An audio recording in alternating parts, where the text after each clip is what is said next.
November ৫, ২০২৪ বিসিবির official statement. বাংলাদেশের senior assistant coach হলেন দেশের রুট লেভেলে ক্রিকেটার তৈরির অন্যতম কারিগর মোহাম্মদ সালাউদ্দিন। কদিন পরেই বাড়ল দায়িত্ব। ব্যাটিং কোচ ডেভিড হেম্পের অধীনে ২২ গজে নেমে নিয়মিত খাবি খাচ্ছিল টাইগার ব্যাটাররা। তাকে সরিয়ে গুরু দায়িত্বটা সালাউদ্দিনকে দেওয়ার সিদ্ধান্ত নেয় বিসিবি ম্যানেজমেন্ট। সেই সিদ্ধান্তে সবাই খুশি বটে, তবে সবচেয়ে বেশি স্বস্তি সম্ভবত পেয়েছেন জাকের আলী অনিক। কারণ সালাউদ্দিন এমন একজন কোচ, স্রোতের বিপরীতে গিয়ে যে মানুষটা তার পক্ষে কথা বলেছেন সব সময়। মাহমুদুল্লাহ রিয়াদের পরে আমি যদি কোনো ছেলেকে দেখি তাহলে আমার এই ছেলেটাই হচ্ছে বেস্ট, কারণ প্রতিটা দিনই আমাদের টিমটাকে সে বাঁচাচ্ছে এবং সেই সাথে টিমটাকে মানে প্রায় সময় সে কিন্তু একটা ভালো পজিশনে দিয়ে আসতেছে। সেটা আগে ব্যাটিং করুক আর পরে ব্যাটিং করুক, এবং খুব সেন্সিবল ব্যাটিং করে। এরকম না তার হাতে শর্টস নাই, সে চারিদিকেই মারতে পারে। পেসেও ভালো খেলে, স্পিনেও ভালো খেলে, তার রেকর্ডও ভালো। কোচের এমন কথার পর অবশ্য নির্বাচকরা ঠিকই বিবেচনা করেছিলেন জাকের আলী অনিককে। বিপিএলে কুমিল্লা ভিক্টোরিয়ান্সে ফিনিশিং রোলে মার্কাটারি ব্যাটিং ওকে জায়গা করে দেয় ন্যাশনাল টিমের একই পজিশনে। কিন্তু সেই সময় বিপিএল এর মান তো ইন্টারন্যাশনাল অ্যারেনা বিবেচনায় ছিল যোজন যোজন পেছনে। তাই ন্যাশনাল টিমের জার্সি গায়ে জাকেরের কাছে বিপিএল এর মতো ম্যাচ উইনিং নক না পেয়ে অনেকেই হতাশ।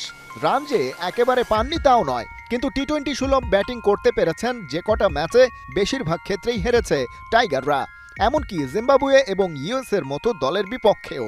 ফিনিশিংয়ে ব্যাট করতে নেমেছেন বলেই যত দোষ যেন ওই জাকের আলীর ঘাড়ে। সালাউদ্দিন অ্যাসিস্ট্যান্ট কোচের দায়িত্ব নিয়েই যখন ঢাকায় টেস্ট দলের ব্যাটারদের নিয়ে কাজ শুরু করলেন, জাকের আলী তখন বাংলাদেশ দলের সাথে শারজায় ব্যস্ত আফগানিস্তানের বিপক্ষে ওয়ানডে সিরিজ নিয়ে। সেখানে ক্যারিয়ারের প্রথম ওয়ানডেতে ৩৭ রানে থাকলেন অপরাজিত। ম্যাচটা টাইগাররা জিতল ৬৮ রানে। এরপর তো অফিসিয়াল ব্যাটিং কোচ হিসেবে সালাউদ্দিনকে ওয়েস্ট ইন্ডিজ সফরই পেলেন জাকের। যে টেকনিক্যাল ভুলগুলো ইন্টারন্যাশনাল ক্রিকেটে রান পেতে বাধা হচ্ছে, সেগুলো দ্রুত শুধরে নেয়ার সুযোগ আসলো। অল্প সময়ে তাতে কাজ কতটা হলো তা নিশ্চিত করে বলার উপায় নেই। তবে বাংলার বাঘা বাঘা সব ব্যাটাররা যখন হালে পানি পাচ্ছে না, জাকের তখন রান তুলেছেন নিয়মিত। দ্বিতীয় ম্যাচের প্রথম ইনিংসে ১ রানে ফিরে গেলেও শেষ ইনিংসে সেটা পুষিয়ে দিয়েছেন। দিন শেষে ৯ রানের জন্য সেঞ্চুরি অধরা থাকলেও করেছেন ইম্প্যাক্ট ব্যাটিং।